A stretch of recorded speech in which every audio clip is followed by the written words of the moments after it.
ATꯒꯤ ayaba yaodana lupki ming shijinaraga operate toure amadi thabak kaya marum chathare haibagi pau phangle. State asida tongan ba entity sing amasung lanai miyoi kharana Arambai Tengol gi ayaba yaodana lup asigi ming shijinaraga operate toure amadi thabak kaya marum chathare haibagi pau phangle haina Arambai Tengol General Headquarter gi Control Room Operator Laisram Rabasanna thokpa serun amana phongdorakle serun asina hai asigumba thabak thoramsing asi Arambai Tengol na authorize tawde amadi phibam amata da saugatte Arambai Tengol yawi haiba thabak thoram khudingma miyam mangda phongdok pingagi mangoinana Arambai Tengol General Headquarter da verify tawbiyo mamangda Arambai Tengol na satharambani haina maran siramba kayana atopa party na sathaba oiramba kaya thengnakrabani Laibak thibade Arambai Tengol gi mayokta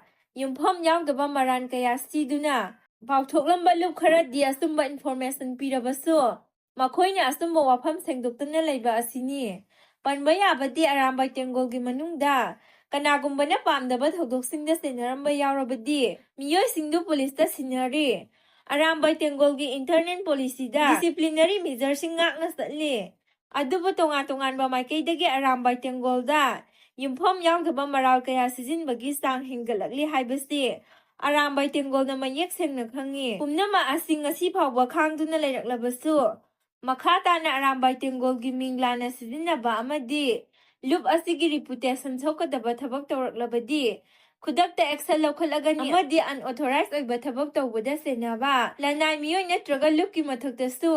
legal action lawkhalagani social media yauna tongan ba platform singda ATgi maramda verify tawdaba amadi mingchat sokpa yaba paw sandokliba singi mathakta midyang changba hawragani party khudingmangna asigumba thawngsing asi khudaktagi lepiyo aranba paw sandokpana lup asida mingchat thianba khak natana miyam busulana lamjinglibani ATgi mingchat sokhanaba hotnarakpa khudingma sabsaba paw khumpina sem saduna leire haina su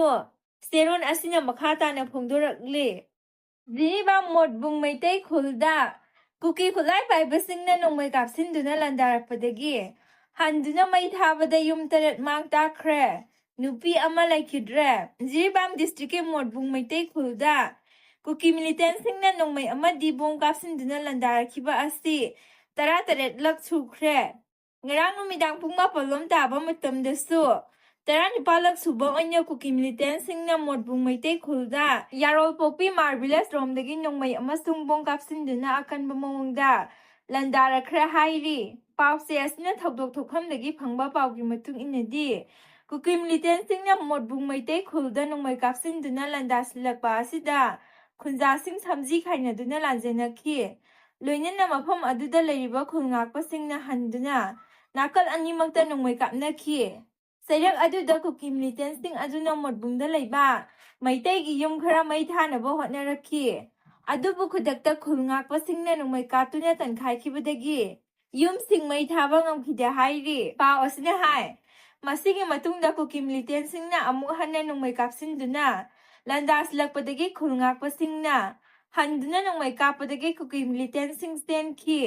loinana yairol poki marvelous da leiba yum khara sakangdaba singna mai thakhi maduda yamdrabada yum taret lom mai saktuna amang ata thokhi sayrak aduda kuki militant singna nongmai kapsilakpadagi maikai anida nongmai kapnabada josang kim mar mapuraba ngul thangsang mar kobi nupi ama nongmaina panduna sikhi hairi yum thaba aduda school ama sumaina saktuna amang ata thokhanki laikhidrabi mar nupi adu Hairiba private school asida oza oibi nupini su hairi pau asina hai thaudo asi thokraba matungda modbung maitai khulgi khunja sing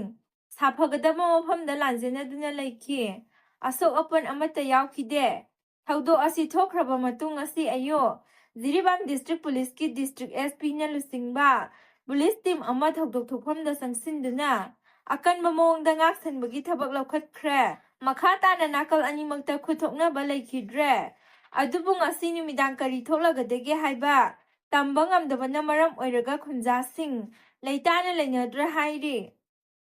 Finance Commission gi mihut kangbu ga chief minister amadi atai minister singa unaduna wari sanakre Ngarang Manipurda thunglakhiba 13 suba Finance Commission gi mihut kangbu amaga Manipurgi Chief Minister N Biren Lusingba Cabinet colleague amadi official singa ngasi Chief Minister Secretariat unaduna wari sanakre wari sanakiba aduda Power Minister Thongam Bisorji CAANPD Minister Laisang Them Susindra PW Minister Govindas Konthozam Health Minister Dr. Shapam Ranjan Education Minister Thongnauzam Basanta Kumar, Social Welfare Minister Hekam Dingo, Transport Minister Khastim Basom,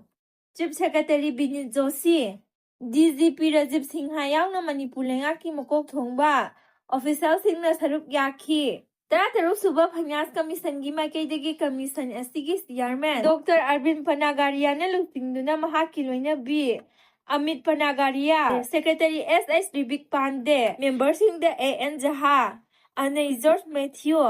Dr. Manoj Panda, Somya Kanti Gosya Burmihut Kangbu Amana Saruk Yaki, Unaduna Wari Sanaba, do the centrally sponsored scheme Singi Kutangda, State Asida Hadar Libasan Pum Sing, Niam Zumna Amadi Mapung Pana Sidinaba, Dongan by economic sector Sing Takwat Hanaba, Run in 8 PB number proposal Yamna Akanaba project Sing by Kanaba Matangda, Maru Anya Kanaki, Finance Commission Gimake the Gisu State Asida, Sell Tungi Maram the Susakwat Hanaba Hirang Kayada, Ningtina Tabak by Kanaba Gimatang the Wapam Sing Su, Pukatuna Kanaki Hairi. Amarom da 13 suba Finance Commission gi mihut kangbu adu ngarang state asida thunglabaga loinana Chief Minister gi banglo da lengakna sinduna taramna okhi thoram aduda lamdam asigi nat ki oiba thoram sing utkibaga loinana akhanna basaklen su samina ki hairi